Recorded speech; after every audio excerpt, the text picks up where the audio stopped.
so many of the rodeo people used to stay at our home when he was the chairman. You know, he hired the clowns, the announcers, and the rodeo acts and what have you. And so as a child, of course, my favorite were the trick riders, and I got to be very well acquainted with them.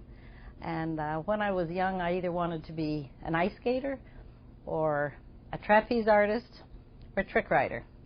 Well, living in Phoenix, Arizona, I never even saw it snow till I was in high school, so there wasn't any ice skating rink or anything to do that. The circus only came to town once a year.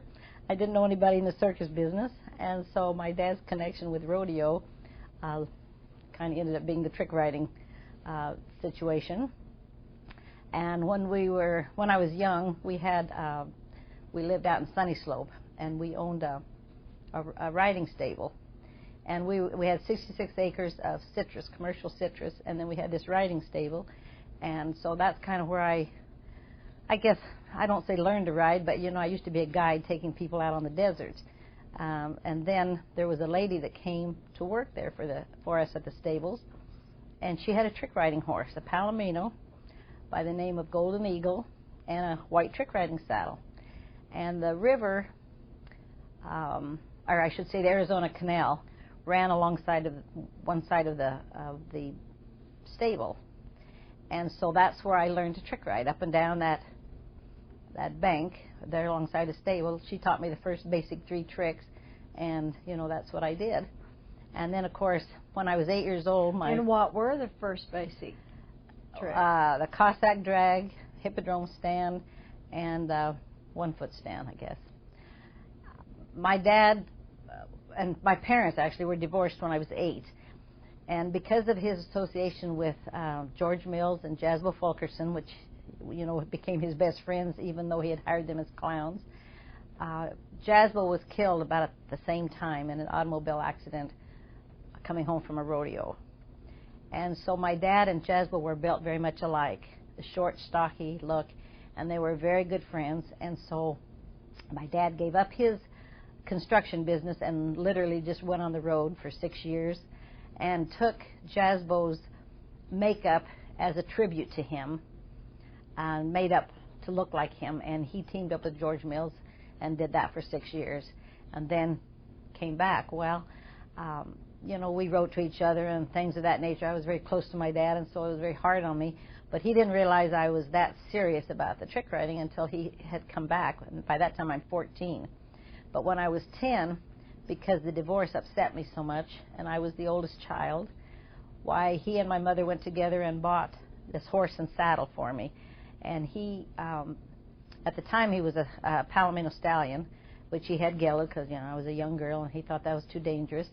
But he bought it from Dick and Pauline Pickard, and she used to not only trick ride on this horse, but he was part of a Roman team that jumped a car. And he refused to jump a few times, and she fell, and so they were willing to sell the horse to my dad. And that's how I got started. And then, as I said, I kind of did it on my own. And when he came back and gave up clowning full-time, went back into the construction business, then he helped me, you know, from that time on and encouraged me. When I was 18, he sent me to Colorado to take lessons from Dick Griffith. Mm-hmm. And because he had been at New York, and back in the days when they had 66 performances, and that was he always managed to run to the fence and watch the trick riding. And he said he would pay for my lessons if I would just learn to do the shoulder stand like Dick Griffith. So that was always my trademark. I did the shoulder stand as a tribute to my dad after I learned it from Dick. Mm-hmm. And because of the way that I was built, I was kind of sway back. And so people have commented that I do the shoulder stand different or prettier or something, you know, than other people they'd seen. But that's just because of the defect of being sway back. It made my legs go farther over towards the horse's head. How long were you with Mr. Griffith learning to trick ride? I took lessons for a month in Colorado. That's when I was 18. And then he moved to Scottsdale, Arizona a little bit later, and of course I lived in Phoenix, and so I was able to take some more lessons from him down there after he moved back to Arizona. And Did he ever teach you some of the difficult ones that I've seen him be noted for? Oh, well, yeah, he taught me all the groundwork. As a matter of fact, when I came to Colorado the first time, I said, or he asked me, because at that time I was just doing strap tricks, right? And so he asked me if I was really serious and I was going to learn to do groundwork and other things, and I didn't want to do strap tricks anymore. I said, that's right. He got his pocket knife out and cut my straps all off. And I was just like, oh my goodness, my dad's going to kill me. You know, he goes, now you'll have to learn. So no more strap tricks after that. I did all balance work and groundwork and under the neck and, you know, that type of. Did you ever go under the belly? You know what? I never went under the belly in a rodeo. He taught me, and I was practicing it. And he used to say that it was easier to go under the belly than under the neck because if you fell, you only had 2 feet to step on instead of 4. But I didn't have the right horse built for me to do that particular trick. He was too big, and I was just too far for me to go, and so I never did it in a rodeo. When you were trick riding earlier, you had a hand in forming a couple of troops. That's true. We formed the very first. You see, the problem was you'd go to the convention to book being a trick rider, and a committee might hire a blonde from California, a redhead from Texas, a brunette from somewhere back east, and so on, and get them all together, and they expect them to do different tricks. But the problem was they'd end up coming there and they'd all do the same tricks, and that would frustrate them. So we decided to form a group. Who's we? At that time, it was Dick Hammond and Bill and Joanne McEnany and myself and Jeanette Plunkett. And so we became the Flying Cimarrons.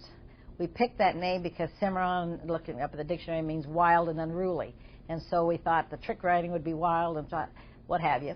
And our first place that we worked together like that was at Fort Worth. And it was the first time that had ever happened, you see. But they hired us because we didn't duplicate the tricks. We had a beginning and an ending, and it made it like a full-fledged act rather than 4 individuals or 5 individuals coming together and all doing the same tricks. And so that kind of solved that problem. Well, then that group split up, and so 2 of us, Dick Hammond and myself, formed another group, and we called ourselves the Fireballs.